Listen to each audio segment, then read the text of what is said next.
आज का टॉपिक है लीस्ट कॉमन मल्टीपल। लीस्ट का मतलब होता है लघुत्तम, यानी कि लघुत्तम का मतलब होता है सबसे छोटा। लघुत्तम का मतलब लघु माने छोटा होता है और लघुत्तम माने सबसे छोटा, सबसे छोटे से छोटा। और कॉमन का मतलब सभी लोग जानते हैं समाप।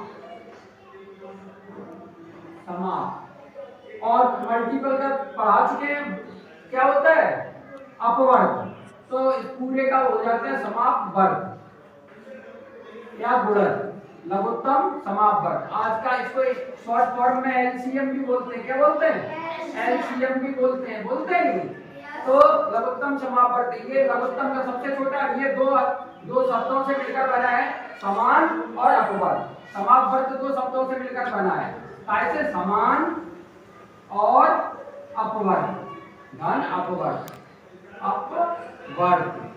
जैसे इंग्लिश में मल्टीपल बोलते हैं तो सारे या इसको गुणज भी बोलते हैं। क्या बोलते हैं? गुणज भी बोलते हैं। तो आप देखो कॉमन, जैसे तुम लोग जानते ही होंगे, क्रिकेट खेलते हैं तो उसमें एक खिलाड़ी कॉमन कर देते हैं, कभी कर देते हैं, वो दोनों टीमों में होता है, उधर से भी और इधर से भी। ऐसी कॉमन का मतलब होता है दोनों में हो। अगर 3 टीमें हैं तो तीनों में वो शामिल हो।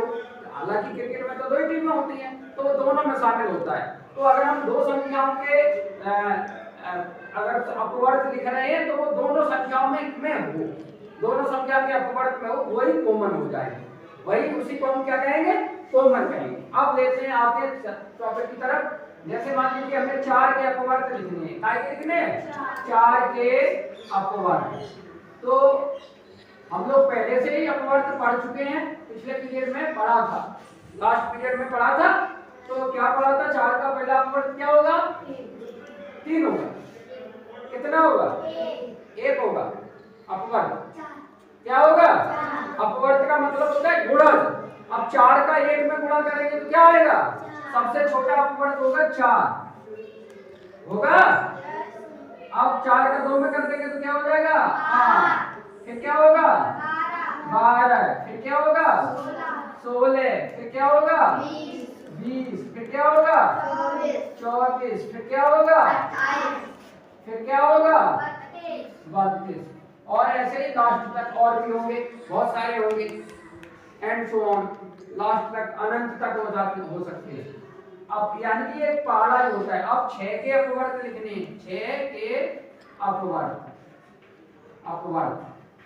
अपवर्तक नहीं है। अब 6 का अपवर्त क्या होगा? पहला 6, दूसरा क्या होगा? 12, तीसरा क्या होगा? 18, 24, बोलो 30, बोलो 36, बोलो 42 और बहुत लास्ट तक। अब क्या करते हैं? देखो, अब हम अगर इनके समान अपवर्त ढूंढें, क्या ढूंढते हैं? समान अपवर्त, तो समान अपवर्त समझ में आ रहा है? कौन कौन सा है? 4 इसमें है, 4 इसमें नहीं है, 8 इसमें, 8 इसमें नहीं है, 12 इसमें है, मिल गया देखो, और 12 इसमें भी है। तो ये कैसा हो गया? समान। कैसा हो गया? समान। 1 मिल गया, समान अपवर्त 12। अब देखो 20 इसमें है, 20 इसमें नहीं है, 24 इसमें है, 24 इसमें भी है, मिल गया। तो 2 मिल गए, मिल गए। अब इसमें देखो, और देखो 28 इसमें, 28 कहीं इसमें नहीं है, 32 इसमें है, 32 इसमें नहीं है। तो अगर हम और आगे तक जाते तो इसमें और हमें आगे तक समान अपवर्त मिल जाते, पर हमें तो ढूंढना है सबसे छोटा अपवर्त, समान अपवर्त, सबसे छोटा समान अपवर्त। तो हमें अभी इतने में ही 2 अपवर्त मिल गए समान। तो सबसे छोटा कौन सा समान अपवर्त है? बताओ कौन सा है? 12। सबसे छोटा लघुत्तम समाप वर्ग बराबर कौन सा है? 112 है। 24 और भी होते तो सबसे छोटे से ही हमें मतलब है, तो कौन सा आ गया?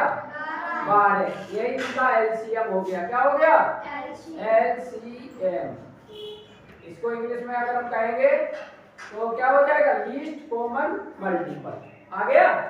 मतलब इन 4 और 6 का जो लघुत्तम समापवर्त आया वो है 12। आप इसकी परिभाषा समझ लेते हैं कि किन्हीं संख्याओं का या किन्हीं 2 या 2 से अधिक दी गई संख्याओं का लघुत्तम समापवर्त वह छोटी से छोटी संख्या होती है जो दी गई संख्याओं से पूर्णतया विभाजित हो जाती है, जो दी गई संख्याओं से पूर्णतया विभाजित हो जाती है। 4 का भाग 12 में चला जाएगा, 4 3 12, और 6 का भाग चला जाएगा 12 में, 6 दूनी 12। ये सबसे छोटी संख्या है, इससे छोटी कोई संख्या नहीं है। अगर और भी है, अगर मान लीजिए 6 ले लेते हैं तो 6 में तो 6 का भाग चला जाएगा, पर 4 का नहीं जाएगा पूरा पूरा, या 8 ले लेते हैं उसमें भी नहीं जाएगा। तो वह सबसे छोटी से छोटी संख्या आ गई निकल, जिसमें दी गई संख्याओं का पूरा पूरा भाग चला जाता है। तो लघुत्तम समापवर्त वह छोटी से छोटी संख्या होती है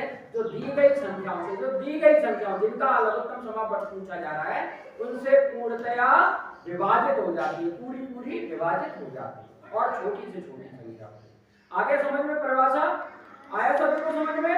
एलसीएम निकाल लेंगे आप सभी बच्चे, कितने बच्चे निकाल लेंगे? हाथ ऊपर करें, सारे बच्चे निकाल लेंगे, ठीक है। तो अभी हम कराते हैं।